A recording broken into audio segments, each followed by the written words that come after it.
ভারত কি পারে না ইউনূসকে তুলে আনতে? আমরা যেই কথাটাই ছিলাম যে ইয়ের সাথে কথা হলো না কেন, মানে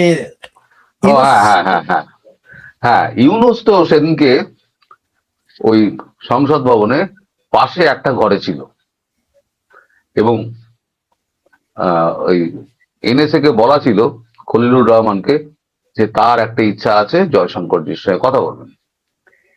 এখন ওখানে তার সঙ্গে ছিল ওই মহিলা আছেন, তার ওই সঙ্গী সাথীটা আমাকে লেখা আছে এবং খুঁজে বার করতে হবে। লামিয়া মোর্শেদ। তো লামিয়া মোর্শেদ ছিলেন আর একজন কে ছিলেন লুপসে সিদ্দিকী। এই তিনজন বসেছিলেন, লুপসে সিদ্দিকী, উনি আর ওদের ইচ্ছা ছিল যে একবার কথা বলবেন, অন্তত একটা ফটো সেশন করবেন। এবার যখন কথাবার্তা বলে যখন জয়শঙ্করজি বেরিয়েছিলেন তখন খলিলুর রহমান প্রথম ধরে। খলিলুর রহমানের সঙ্গে ভারতের একটা সুসম্পর্ক আছে, যে কোনো কারণেই হোক না, ও অজিত দোভাল ওনাকে খুব পছন্দ করে এবং মাঝে মাঝে কথাবার্তা হয়, এমন নয় যে কথাবার্তা হয় না। খলিলুরের সঙ্গে কিন্তু মাঝে মাঝেই কথা হয়। খলিলুর সেটা কখনো বলে, ইউনূসকে কখনো বলে না, আর ম্যাক্সিমাম দেখাটা হয় গোয়ায় গিয়ে। তো এইবার খলিলুর যখন ধরে খলিলুর বলছে যে আপনাকে ডক্টর ইউনূসের সঙ্গে একটু আপনাকে 5 মিনিটের জন্য হলো একবার বসতে হবে, এটা আমার আপনার কাছে অনুরোধ। তখন বলেছেন যে আপনি কূটনৈতিক সৌজন্যতা মেনে যদি আপনি চলেন তাহলে পরে আমি আপনার প্রস্তাবে আমি হ্যাঁ বলতাম। আমি এসেছি একটা কাজে, সেখান থেকে আমি বেরিয়ে যাব, ফলে আপনার এই প্রস্তাব আমি মানতে পারছি না। আর বর্তমান যা রাজনৈতিক অবস্থা চলছে এবং তিনি যে হারে ভারত বিদ্বেষী কথাবার্তা বলছেন, আমি যদি তার সঙ্গে এখন দেখা করি এবং ছবি তুলি তাহলে আমার দেশে একটা নেগেটিভ পাবলিসিটি হবে। সেক্ষেত্রে আমার দেশের যারা জনগণ এবং বিরোধী দল যারা শেখ হাসিনার সঙ্গে আছে তাদের কাছে একটা ভুল বার্তা যেতে পারে, ফলে আমি এটা করব না।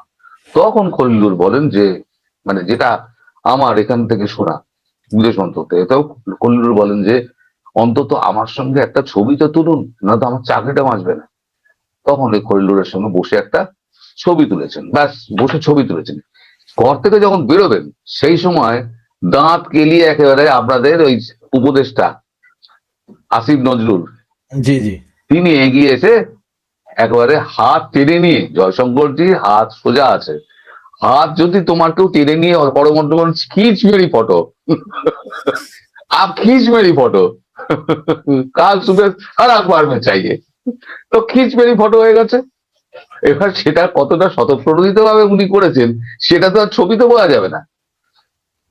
তারপরে উনি সোজা ওখান থেকে বেরিয়ে এসেছেন। যখন বেরোবেন তখন জামাতের আমিরের সঙ্গে দেখা, জামাতের আমির তখন বলেন যে আমার কিছু কথা আছে আপনার সঙ্গে। তখন উনি সিকিউরিটিকে বলেন বাকি সবাইকে সরিয়ে দাও। একটা কোণে গিয়ে, লবির একটা কোণে গিয়ে জামাতের আমিরকে কতগুলো পয়েন্ট ধরে কথা বলেছেন এবং সেগুলো আমার লেখা আছে, বার করতে গেলে 2 মিনিট সময় লাগবে, তোমার তো এখন তো চ্যানেলের সময়টা চলে যাবে। তো ওই তার মধ্যে প্রথম পয়েন্টটা ছিল আপনারা যেটা করতে চাইছেন সেটা যদি সাস্টেইন না করতে পারে তাহলে পরে 71 সালের ইতিহাসের পুনরাবৃত্তি করবে, এটা আপনাকে পরিষ্কার জানিয়ে দিলাম।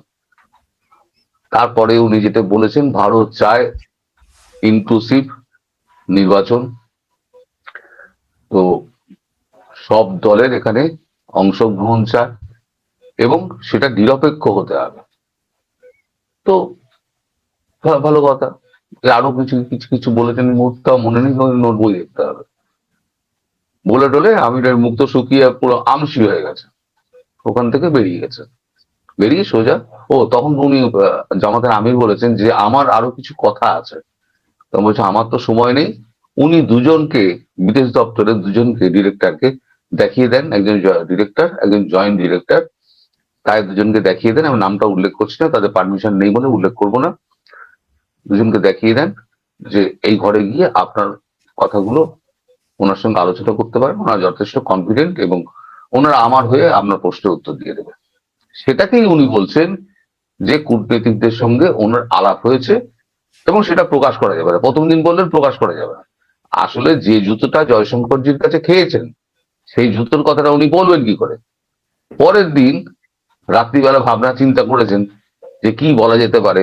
পরের দিন একটা গাঁজাগুড়ি গল্প একটা ছেড়ে দিলেন বাজারে, যে আমার সঙ্গে কূটনীতিদের কথা হয়েছে। সেটা হচ্ছে ওই দুজন কূটনীতিদের সঙ্গে যে বসেছিলেন 5 মিনিট, ওই কথাটা। হ্যাঁ, এই হচ্ছে বলে এই কথাবার্তা বলে সোজা ওখান থেকে বেরিয়ে এসেছে। এবার যখন জয়শঙ্করজি বেরিয়ে গেছেন তখন খলিলুর ঢোকার পরে খলিলুরকে আচ্ছা করে গালাগালি করছেন ইউনুস। শুনে এটা এটা শোনা কথা, আমি কনফার্ম করছি না। বেরোবার সময় নাকি বলেছেন খলিলুর যেটা বলেছে, খলিলুর যেটা আমাদের অজিত দোভালকে বলেছেন যে জয়শঙ্করজিকে উনি বেয়াদব বলেছেন, আস্ত বেয়াদব মানুষ। মানে উনি বসেছিলেন নোবেল বিজয়ী, নোবেল লরিয়েটকে উনি পাত্তা না দিয়ে উনি তো বেরিয়ে গেছেন। আজকে শুনলাম আবার একটা মিল্টন দা একটা কপি করেছে, জয়শঙ্করকে নাকি দেখে নেবে বলেছে। কি দেখবে? আমি তো ভাবি পুরুষ মানুষেরা কি দেখবে?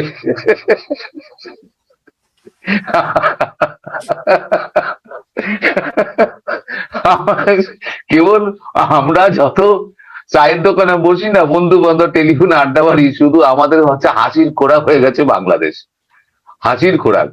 যদি কিছু তোমার ভালো না লাগে, মন টন খারাপ থাকে, বাংলাদেশের কোন একটা চ্যানেল খুলে নাও, তোমার মনোরঞ্জন হয়ে যাবে, 100% মনোরঞ্জন হয়ে যাবে, পুরো নেটের খরচা উঠে যাবে।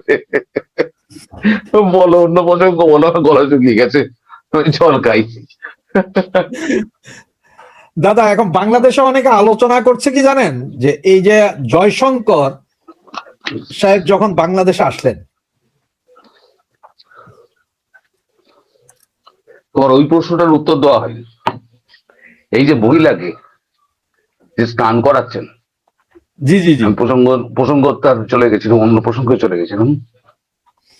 এই যে শুদ্ধিকরণ অভিযান মোল্লাদের, এই মোল্লাদের শুদ্ধিকরণ অভিযান কিন্তু ওই ইরানে যেমন হয়েছে, ইরানে আমেরিকা করছে আর ইরানের জনগণ করছে, এখানে শুদ্ধিকরণ অভিযানটা করবে হচ্ছে আওয়ামী লীগ।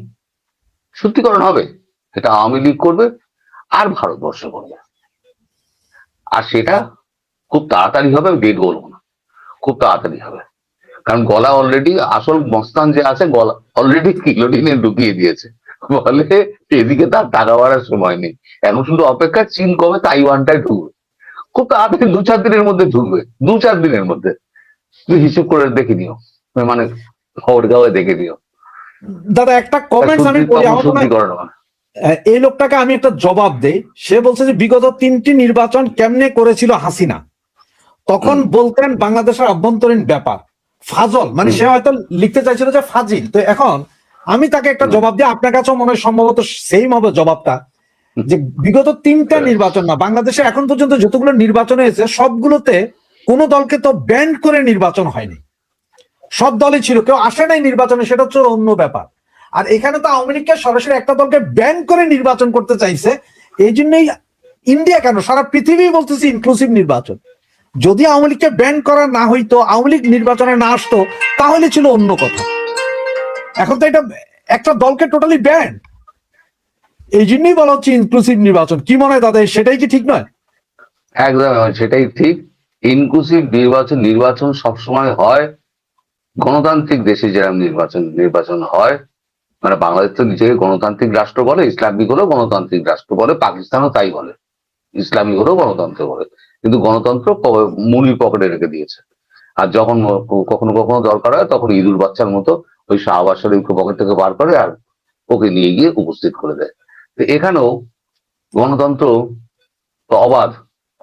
তো এই যে তখন যে নির্বাচনগুলো হয়েছিল, সেই নির্বাচনে আওয়ামী লীগ কি কখনো বলেছিল যে এই দলকে নিষিদ্ধ করলাম, ও নির্বাচনে অংশগ্রহণ নিতে করতে পারবে না, বিএনপিকে ব্যান করলাম? বিএনপি বলেছিল আমি নির্বাচনে যাব না। তুমি যদি বলো আমি আজকে খিচুড়ি খাবো না, কার বাপের সাধ্য আছে তোমাকে খিচুড়ি খাওয়াবে? আর একটা কথা হলো, সেটা হচ্ছে বাংলাদেশে হচ্ছে একটা নির্বাচন, সেখানে ভারতবর্ষের 140 কোটি জনতা গিয়ে সেখানে নির্বাচন করছে, সেখানে গিয়ে ভোট দিয়ে আসছে? না রয়ের হাজারে হাজারে রয়ের এমপ্লয়ি আছে, তারা গিয়ে ওখানে গিয়ে বসে ভোট ম্যানেজ করছে? এই যে সবকিছুতে একটা ভারতের দিকে একটা দোষ চাপিয়ে দাও, যা হচ্ছে ভারত। আরে ভারত যদি চাল না পাঠায় তাহলে পরে খাবে কি রে বাবা? ছোট ভাইপো যারা আছো তারা ভাবো একবার, চাল না পাঠালে এই যে ভারত বিদ্বেষী কথাবার্তা বলো, যদি ভারত যদি চাল ডাল তেল নুন না পাঠায় খাবে কি করে? এই একটা ট্রিকেই তো ভারত মেরে দেবে, সেটাই। একটা মাস সময় লাগবে। আর যদি কামাকাজে মিসাইল ফিসাইল মারে তাহলে পরে তো 8 ঘন্টায় শেষ, গল্প শেষ। দাদা একটা লেটেস্ট নিউজ আছে দেখেন, আপনি সম্ভবত জানেন যে গতকালকে বৈষম্য বিরোধী নেতা ওসিকে বললো আমরা থানা পুড়িয়েছি, এসআই কে জ্বালিয়ে দিয়েছি। এই যে এই ছেলেটা, হ্যাঁ, এই ইয়েতে যে একটা হিন্দু এসআই কে জ্বালিয়ে দেওয়া হয়েছিল, সেনাবাহিনী যে হিন্দু এসআইটাকে ছেড়ে দিয়ে আসছিল, সেটা তারা জ্বালিয়েছে, আগুন জ্বালিয়েছে, এগুলো বলার পরে আজকে তাকে অ্যারেস্ট করেছে। এখন শোনা যাচ্ছে তারা পুরো থানা ঘেরাও করেছে, যে কোনো মুহূর্তে আগুন লাগিয়ে দিতে পারে পুরো থানায়, বল। এটা শোনা যাচ্ছে এখন। এখন দাদা আপনাকে যে প্রশ্ন করতে গিয়ে আমি বেঁচে গেলাম, সেটা হচ্ছে যে অনেকেই বলছে যে আপনাদের যে পররাষ্ট্র মন্ত্রী যে এসেছিলেন বাংলাদেশে, উনি সরাসরি আমাদের বিমান বাহিনীর এয়ারবেসে নামছেন, এয়ারপোর্টে নামেননি। উনি কি ভয়ে নামেননি, নাকি হুমকি ছিল এয়ারপোর্টে নামলে অন্য কিছু হবে? এটা অনেকেই বলছেন। নাকি উনি সাহস দেখিয়েছেন যে তোমাদের এয়ারবেসে নামতে পারি আমরা, দেখো কোনটা আসলে দাদা? এইটা হচ্ছে অশিক্ষার ফল। অশিক্ষার ফল কিরকম? শেখ হাসিনা, আমি একটা উদাহরণ দিয়ে দিচ্ছি। শেখ হাসিনাকে যখন মানে বাংলাদেশ বিমান বাহিনী যখন এখানে পৌঁছে দিল, তাহলে দিল্লি আন্তর্জাতিক বিমানবন্দরে পৌঁছাতে পারতো না? পারতো জি। তো। কিন্তু তাকে নিয়ে যাওয়া হলো কোথায়? হিন্দান এয়ারবেস। কেন? একটা সামরিক বিমান কখনো অসামরিক বিমানবন্দরে নামতে পারে না।